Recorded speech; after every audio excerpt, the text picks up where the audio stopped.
यहां पर स्टूडेंट्स हम लोग स्टार्ट कर रहे हैं वैलेंसी के लिए। और मैंने अपने आप को पिछले टर्म पे बताया था कि वैलेंसी क्या होती है। वैलेंसी होती है number of unpaired electron. Valency होती है number of unpaired electron in excited state as well as in ground state.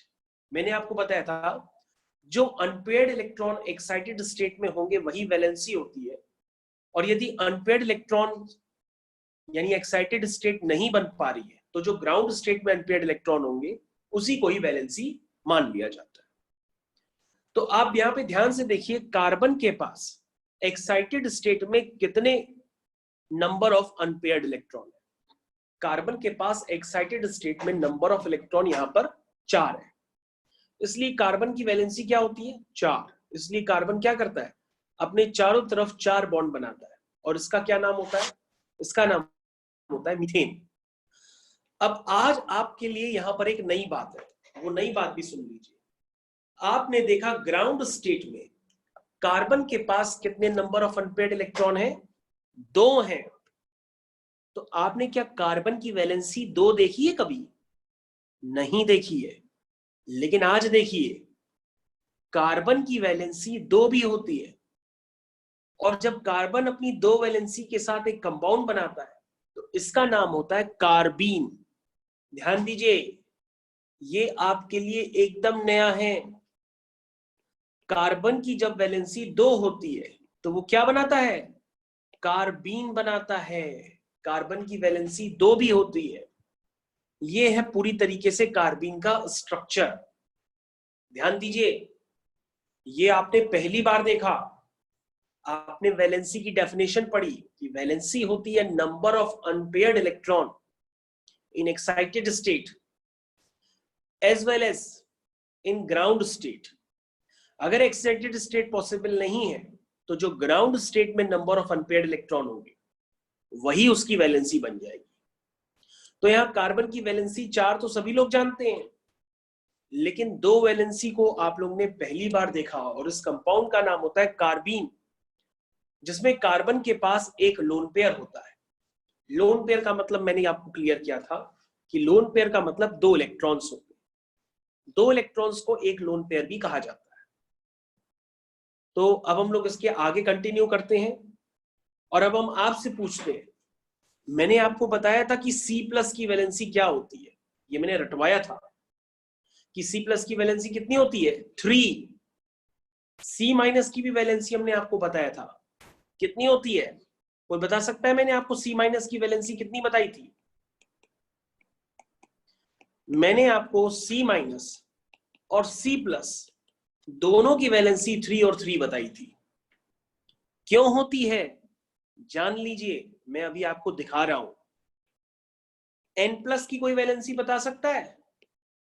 N+ की वैलेंसी होती है 4, इसलिए वो क्या बनाता है, अमोनियम आयन। क्या बनाता है, अमोनियम आयन।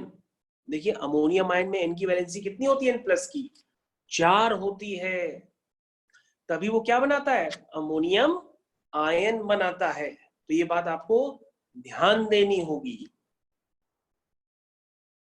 ओके, अब मैं आपको शो करके दिखाता हूं किस तरीके से C+ और C- की वैलेंसी 3 हुई।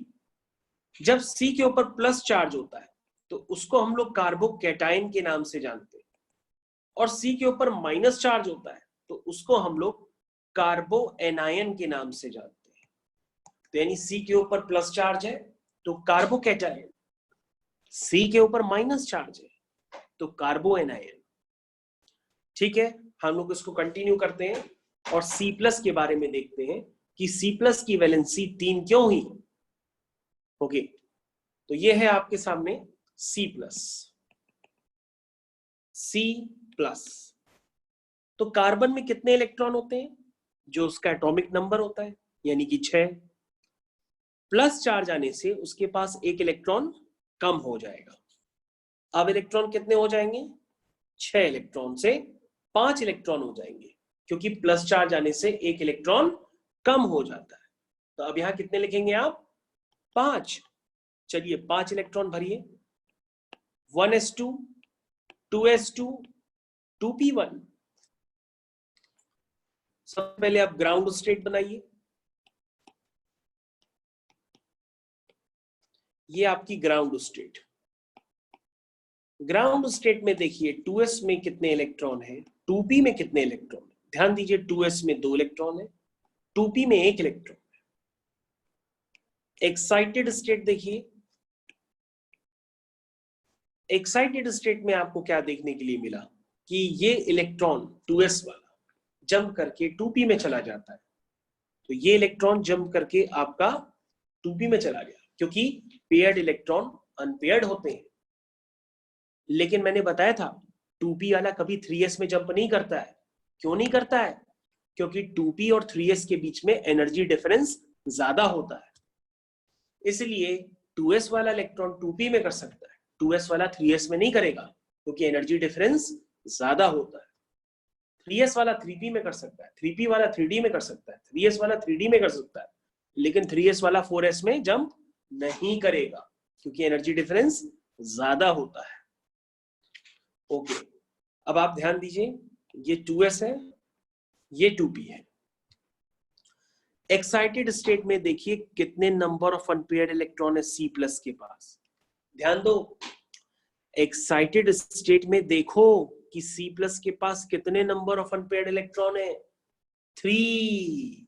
तभी मैंने आपको बताया था कि C+ की वैलेंसी क्या होती है, 3। और इसको हम लोग और भी क्या कहते हैं, CH3+। इसका क्या नाम होता है, मिथाइल कैटायन। क्या नाम होता है इसका, मिथाइल कैटायन। आप बड़े बड़े ग्रुप लिख सकते हैं। ये देखिए CH3, CH2, ये देखिए प्लस। देख लीजिए, इस कार्बन के ऊपर प्लस चार्ज तो है नहीं, तो उस कार्बन की वैलेंसी 4 है। इस कार्बन के ऊपर प्लस चार्ज है, तो उसकी वैलेंसी 3 है। तो इसका नाम क्या हुआ, CH3, CH2 प्लस। इसका नाम होता है इथाइल कैटायन। ध्यान दीजिए सब लोग, मैंने आपको वैलेंसी बताई, और आपको ध्यान रखना होगा कि कभी भी C+ के साथ जो नंबर ऑफ बॉन्ड्स जुड़ेंगे हाइड्रोजन के, वो कितने जुड़ेंगे, 3, क्योंकि C+ की वैलेंसी कितनी होती है, 3। ओके, अब हम इसको रफ करते हैं। अब हम C- के लिए देखते हैं। ओके, तो कार्बन, अगेन कार्बन का एटॉमिक नंबर कितना होता है, 6, यानी उसके पास कितने इलेक्ट्रॉन्स हैं, 6। अब हम क्या करेंगे, माइनस चार्ज आने की वजह से एक इलेक्ट्रॉन बढ़ जाएगा। अब इसके पास कितने इलेक्ट्रॉन हो जाएंगे, 7। चलिए, अब इसकी सभी लोग ग्राउंड स्टेट बनाएं और सभी लोग एक्साइटेड स्टेट बनाएं, और वैलेंसी हमको बताएं क्या आ रही है। सब लोग करिए, ठीक है, सब लोग करना स्टार्ट करिए।